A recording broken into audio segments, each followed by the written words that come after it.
Howdy everyone, it's me once again, the one and only Killer Rodan. So for today's video, yes, more Kung Fu martial arts and more turtles and whatnot. Oh yeah, I'm not exactly done with this series just yet. Oh no. I wish I was though, if to be honest with you. I'm still at it. Oh boy, hey, wow, okay. So yeah, judging from the title alone, yes, I'll be reviewing the other live action Ninja Turtle movies, the one that came out from 2014. Yes, I know.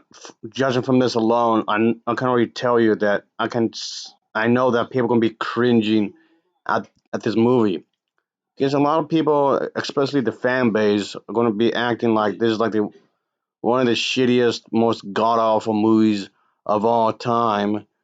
Like their childhood was ruined somehow because of this movie. Like their childhood just vanished out of thin air. Which, okay, that just sounds like a bit of an exaggeration there, but okay, whatever. Yes, of course. Yes, of course. As you can guess yourself already, they're blaming Michael Bay, like he ruined the franchise. Like really? Like what are you talking about? These movies were already terrible from the very get go. So I know that's not a popular opinion, really. That would be shared from a lot of people, but that stopped me before, really. So what I'm trying to get at, yes, I realize that a lot of people are just trying to just despise this movie just because of that, just because Michael Bay had something to do with this. And yes, I will admit, why it's still not a good movie. It really wasn't. Okay, just they're still not there. And I know a lot of people would just come into this expect me just to bash on it just because it's Michael Bay. Again, I don't like this movie. I don't like it at all, like whatsoever. I don't think it's a good movie. But saying that this movie ruined the entire franchise, it's stupid because it just seems like you're just saying that out of nostalgia, out of sheer nostalgia. Just because you have these fond memories of this original series of films, you have this like warm, fuzzy, fuzzy feelings of the original series, and somehow that's enough. Like really? And yes, I've heard a lot of people use that defense. I've seen this since my childhood. I've seen this in my childhood. I've seen this in my childhood. I've seen this. Oh yeah, I've seen this when I was a kid. Yeah, yeah, yeah. When I was younger, I've heard so many people say that they've seen this original series when they were kids, when they were younger, and somehow that's a good defense. Somehow that right there is somehow a good defense for the original series. When in reality, the original series was not very good at all. And yes, of course, I watched and I did videos for each individual one. For those who don't know, just give me some slack here. I've seen these movies. Okay, I try to give them a shot. And I was never a fan. I mean, yes, I was never a fan to begin with, but I wanted to watch them anyway. Plain being, your childhood fondness didn't get erased out of existence. All right, your childhood still occurred. It's still right there. Like I mentioned in my other videos, the Ninja Turtles comic books were more serious. They were darker, at least originally anyway, from the get go. The people who were behind these kinds of movies just want to tone them down just to have more of a wider market value. To some extent, I kind of get that because you want to make money as much as possible. If something is rated PG-13 or rated R, you kind of okay, if it's rated R, then you are severely limiting yourself. Maybe PG-13, you could kind of get away with it, I guess. But if it's rated like something R rated, something that's straight for more adults, of course you're really limiting yourself in a lot of ways. And I'm not out for censorship, don't get me wrong. I'm just trying to explain this bit. That is all. But just again, saying that Michael Bay ruined your childhood just because he's Michael Bay is moronic. It's not that I'm just trying to defend Michael Bay. I am not, because Michael Bay is in fact a terrible director. All right, just he's awful. I never liked any of his movies. like ever. Yes, I know he made those Transformer films, but still, I'm just throwing it out there. Anyway. Oh boy. Okay, it's been over 5 minutes and I'm still on this section of the video. I still haven't moved on. Oh boy. Well, okay, to be fair, I feel like the fan base of this should move on. Really?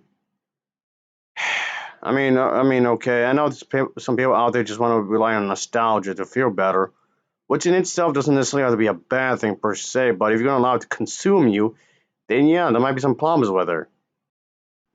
Yes, I do realize that what I said here is fairly controversial, but again, like that stopped me before. Michael Bay did not ruin your childhood. Michael Bay did not ruin the series, like at all. Okay, I know I just contradicted a lot of people by saying that, but it's my channel and do whatever I want. But anyway, I just thought, okay, the logic behind here is that I was just thinking that, okay, it can't be any worse than what I already saw previously. I know this movie received some bad reviews, but I just thought, okay, it cannot be any worse, any shittier than what I just watched. So, just saying. Damn it, Mr. Monkey, what are you doing here? Oh boy, you have some issues to work. What the hell? Okay, now you're just dancing around like crazy. You're a weirdo. Anyway, alright, let's talk about the plot. I think I waited long enough. Of course. But anyway, obviously, this is going to take place in a separate continuity than the other Ninja Turtle movies I've reviewed, of course. So, just getting that out the way. And yeah, it goes into the whole story where how the Ninja Turtles got into the way they are. And yes, of course, they're mutated, obviously. And yes, they're still doing the thing that you might expect them to do. Gotta fight crime, gotta keep it a secret, and keep it stealth like, keep it in the shadows of society, where that they have to make sure that the criminals are punished. Of course, Shredder's in here. Shredder is doing a bad thing. Shredder is causing mayhem and whatnot, and that's fine, I guess, because they do have to have some kind of opponent to face off. They can't just be doing nothing for the entire film. This is an action movie after all. It is definitely an action movie. So yes, clearly they have to face off somebody. And of course use kung fu, use violence, and use weapons and all that. Kung fu and violence, of course. It's a good mix. But anyway, that this is definitely going to be the focus on that. And again, these mutated reptile warriors have to rise up from the sewers to again join forces with April O'Neil again and to save the city of New York from Shredder and his evil minions. One thing I definitely give this film credit for is that Shredder and his team, the Foot Clan or whatever it's called, they come off way more fierce. They came off way more fierce than they ever did previously. So that's something. I'm saying that because they actually put up a fight for once. And I'm saying that's a good thing. They actually put up a fight. And that's great. Because it gives the main characters to pretty much do something against them and not have it be so easy. But anyway, so basically what's going on here is that April O'Neil, who's supposed to be this local reporter for Channel 6 Eyewitness News in New York City, as I said, and she's definitely investigating this crime wave by this group of individuals, group of criminals called the Foot Clan, of course. And yeah, she's trying to make sure that they get punished, of course. And that's definitely is something. She's definitely active in here, folks, in a good way. Eventually, yes, she does meet up with the Ninja Turtles eventually, because that's her thing. And okay, I would say this: she does freak out. She does faint at the sight of these turtles. These look like freaky looking monsters compared to normal people. So yes, she faints, but there's more of a build up in the friendship really here, which actually does work a lot better. So in that regard, there's a more of a chemistry because of this. It's not just it's not like having the original series. Oh, they were just friends right off the bat, right from the get go, and no questions asked. That's just stupid. That's not here like at all, which I do appreciate, of course, and I'll give the movie that. Oh, definitely.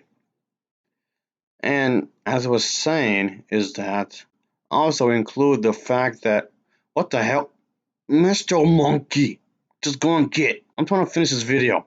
Christ.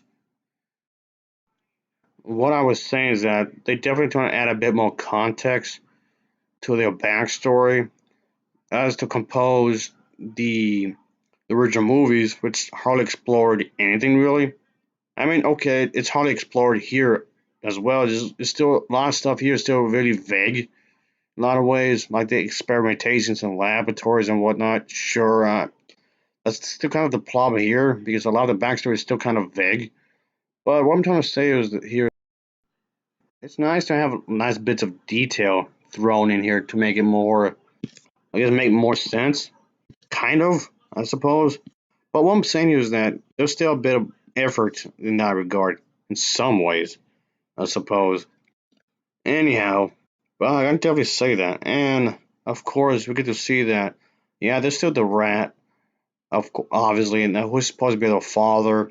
Okay, not really, but they're supposed to be the students, and he's like the sensei or whatever, because there's like a whole martial arts thing with that. And that's definitely is still a thing here, quite clearly. But anyway, one major plot hole it was never explained even in here is that how is that nobody notices that they live here? In the sewers, I mean. You mean to tell me that these sewers were abandoned and nobody bothers to look? I find that far-fetched. And that makes no sense. That's like one of the major plot holes that was never covered in here. Okay, I know, before anyone says anything, I know that's besides the point. Yes, I realize that people out there will say that this film does feel rather formulaic, it's predictable and whatnot. It seems really excessive on the fight scenes, yada yada yada.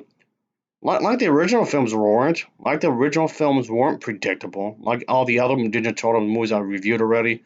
Like they weren't like that. Like they weren't basic. Like they weren't straightforward. It's just that this one is trying to add more detail to it. And yes, the bit in the elevator, I actually thought it was kind of funny. Because it does help to build a bit of the characters' personalities through that way. At least as far as I'm concerned, in a way. But ultimately, yes, the fight scenes are actually an improvement here. The fight scenes are more well choreographed in a lot of ways. And Mr. Monkey, what are you doing? Seriously, look at that job. You're not even doing your damn chores correctly. You're just lazy. You're just lazy. You're a damn bum. Christ Almighty. Anyway, but like I was saying, at least the fight scenes are definitely more better done in this one. It doesn't come off nowhere near as sloppily, like at all. Anyway, but okay, that's about it, really. I guess. Of course, the CGI is actually decent here. The CGI is actually pretty good. Even though, yes, I'm one of those people that do miss the practical effects, really. Yes, I'm going to be one of those people complaining about the fact that I miss the rubber suit acting kind of a thing. Yeah. I know. I'm one of those people complaining about, oh, there's too much CGI nowadays, which there is, I guess. I mean, you could combine the two, which movies have done that before, but it just seems like a lot of people nowadays just want to take the easy way out, I suppose, when it comes to this kind of stuff. Yes, I do realize this is something that's considered as old fashioned, and people might be turned away from these types of movies because of that, because it's something from way long ago, and you don't necessarily have to do that anymore. I mean, unless the people want to, I guess, but not necessarily. You don't have to do this kind of thing anymore. And yes, that's true. You don't necessarily have to. And don't think it's the wrong way either. The CGI in this film is actually quite good. You can obviously tell that the CGI is actually quite good in this one, folks.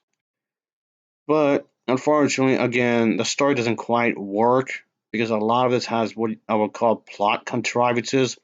There's so many plot devices that's just there to make it convenient for the characters.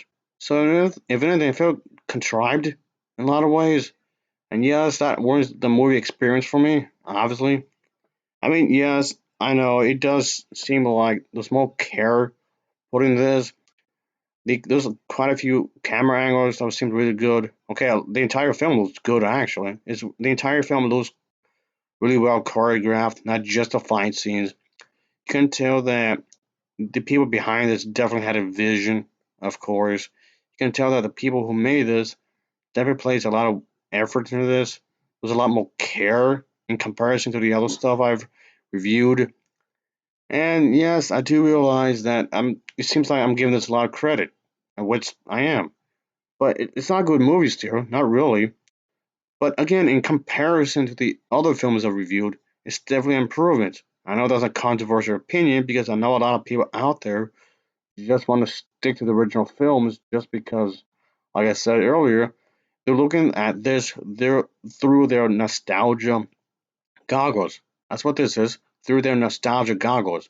Their fond, pleasant memories from long ago somehow makes this film worse just because of that. The films weren't. How do I put this? Yeah, okay, I can say that. Like I said way earlier, this couldn't be any worse than what I already saw. I mean, yes, it's not a good movie. It still has pretty bad acting. Some of the acting is okay, but some of it's kind of just kind of bad, really. But all in all, I can say that this definitely has the big problem is in the writing. A lot of ways is in the writing, really, as far as I'm concerned, anyway. Fortunately, this is still not a very good movie. It was better handled in some areas compared to the original series, sure, but still, no, I don't like it. This movie can go to hell. Ugh. Oh, Mr. Monkey. Hey, you want something? I got some for you. Here. Yeah, that's what you get. As I was saying, folks, ultimately, it's the writing that's really terrible here. That's what really hurts it as far as I'm concerned. Yes, the production value is actually pretty good. There's good production values here to be seen here. The sound effects are well edited. The sound overall is well edited. I can hear the actors and actresses really well. This is like the most bluntly obvious thing ever, but you'd be surprised how many people miss that. And just the music isn't too bad for what they were trying to aim for. It's just that what they were trying to do overall. And just, it's not a great movie overall. It's not really good in terms of the writing. And I know they were trying to give these characters like their own characterization in this movie, I suppose, because like I said earlier, this movie is just completely ignoring the previous attempts for this series. So it's its own continuity in that regard. And yes, of course, you can always argue that maybe this film is using nostalgia to bait people in to watch it. And yes, that's an argument to be had here. I can see that in a lot of ways, sure. But I just didn't think it was very good. Not really. Alright, let me just point this out before anyone says anything. Because I already know that a lot of people complain and bitching and moan about Megan Fox being casted as April O'Neil. A lot of people really did not like that she was cast for this character at all. Because people complain about, oh, she's a terrible actress. She can't act worth shit. She can act out of paper bag. Blah blah blah blah. Like really, people? Okay. Again, like any of the original series of films, is known for its acting. All the other stuff I reviewed of the Ninja Turtles had terrible acting anyway. So I'm over here thinking, how's it that you have a problem with it now? Why do you complain about that now when the other stuff had terrible acting as well? So I'm just over here thinking, what are you talking about? What? This seems odd. They just seem trying to complain about like any old thing but when it comes to this movie. Like any of the complaints can say about this, I can say the exact same thing for the original films. Just like how people complain about the turtle designs in this movie. Oh yeah, like what they were particularly great in the original. I mean, I do miss the rubber suit and whatnot, but still. Or how like people complain about Shredder being quote unquote lame in this movie. I actually thought he was a better villain in this movie than in the original films. And anyway, like he wasn't lame in the original films anyway. I don't get it. Why? Yes, okay. People will also complain about the fact that there were plot contrivances in this movie. Which, yes, I did make the same complaint, but I know a lot of people will make that complaint I just did. Why, yes, they are there, but people would just ignore the fact like there weren't any of those in the original films. Or how people complain about how these characters are one dimensional, or any character, like all the characters are one dimensional. I mean, okay, yes, they were. They were just one dimensional, sure. That's a criticism towards the movie. But you can't ignore the fact, like the original films had one dimensional characters. Same thing with the older movies. Anyway, I'll give this film a Nova rating of a 4.8 out of 10. It's a 4.8 out of 10 for me. So as always, thanks for watching and take care. Until next time, see ya. Oh yeah, later. Yeah, oh yeah. Going to win these again, definitely. So later, I suppose. Yeah, boy. I've gained so much weight. Oh yeah.